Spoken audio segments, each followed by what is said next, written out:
Hello, জি জি, আসসালামু আলাইকুম। হ্যাঁ, আপনি একটা কথা, আমি মনে করি যে আপনার পদক্ষেপটা সঠিকই হয়েছে। এখন পর্যন্ত যা রিপোর্ট বাংলাদেশে পাচ্ছি আর কি। তো ওখানে ঢাকাতে আপনার রামপুরার দিকে এবং শনি রাখা একটা ঝামেলা কিছু মোল্লারাই 41টা মোল্লা না, ওরা অনেক মাদ্রাসা মাদ্রাসা আছে, ওই ব্যবস্থা নেওয়া হচ্ছে, মাইকিং করতে হচ্ছে। নারায়ণগঞ্জে যুক্ত দিচ্ছে না আর্মিকে, আমরা 36 সেনারা মারছি। ও আচ্ছা, আমি বলছি ক্যাজুয়ালের দরকার নাই, ওরা ব্যারিকেড আছে তো, ঠিক আছে, আকাশ থেকে নামবে, পাঁচদিন পাঁচদিন ধরবে। আচ্ছা, মেসেজটা দিয়ে দিতে পারেন। আচ্ছা, 36 সেনা পাঠানো হচ্ছে, হেলিকপ্টার দিয়ে সোজা বম্বিং করা হবে। আচ্ছা ঠিক, হেলিকপ্টার যাচ্ছে উপর দিয়ে মারবে। আচ্ছা, উপর থেকে সাউন্ড বম যাবে আর কি।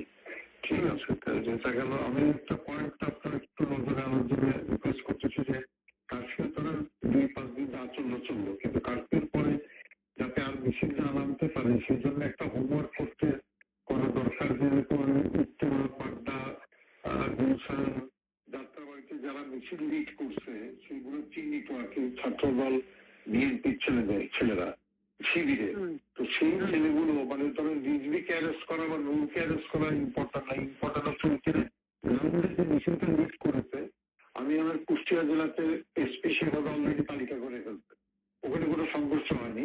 একটা ছোটতে খালি একজনের পায়ে লাগছে, উনি ম্যানেজ করছে উনি অলরেডি কম্পিউটারে বসে ছবি দেখে ছেলেগুলোর তালিকা করতেছে। আমি বললাম যে ছেলেগুলোকে আজকে রাত্রের ভিতরে পিক আপ করে দাও, মিছিলটা লিড না করতে পারে। আমি ঢাকা শহরের জন্য বলছি যে আপনার গোয়েন্দারা নিশ্চয়ই এই তালিকাটা করতে পারবে যে উত্তরায় কারা।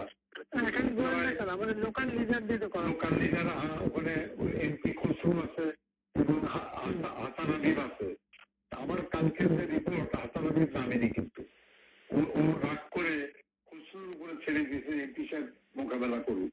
তো হাসান হাবিব লোকাল না তো, লোকাল ওদের তো লোকজন আছে, হাসান হাবিব নামেনি।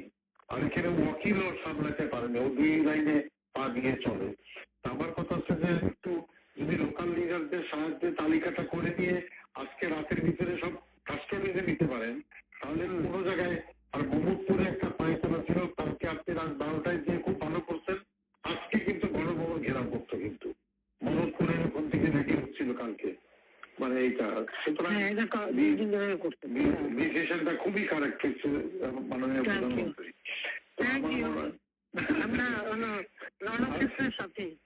রণক্ষেত্রের সাথে তো আপনি একটু দয়া করে মানে এই পিক আপটা করতে বলেন, উপরে ওইটা একটু হোমওয়ার্ক করতে বলেন, করে অ্যারেস্ট করে ফেলতে বলেন আজকে।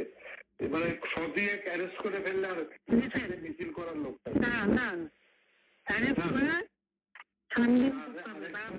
আরেকটা রিকোয়েস্ট আমার, যে ইন্টারনেটটা আমার মনে হয় চালু করতে পারে, এটা আমাদের কাজে লাগবে।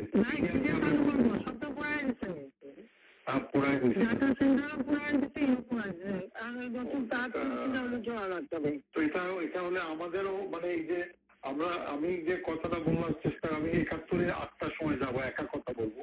আমি বলবো যে সরকারের সঙ্গে কোটা আন্দোলনকারী কোনো বিরোধ নাই, সরকারের সঙ্গে বিরোধ হচ্ছে নাশকতাকারী বিএনপি জামাতের। আপনি বলেছেন এই জিনিসটা প্রোপাগান্ডায় আনতে হবে। যদি ইন্টারনেট থাকে, গণমাধ্যম দিয়ে আমরা পুরো নিউজে ট্র্যাক করে দিলাম যে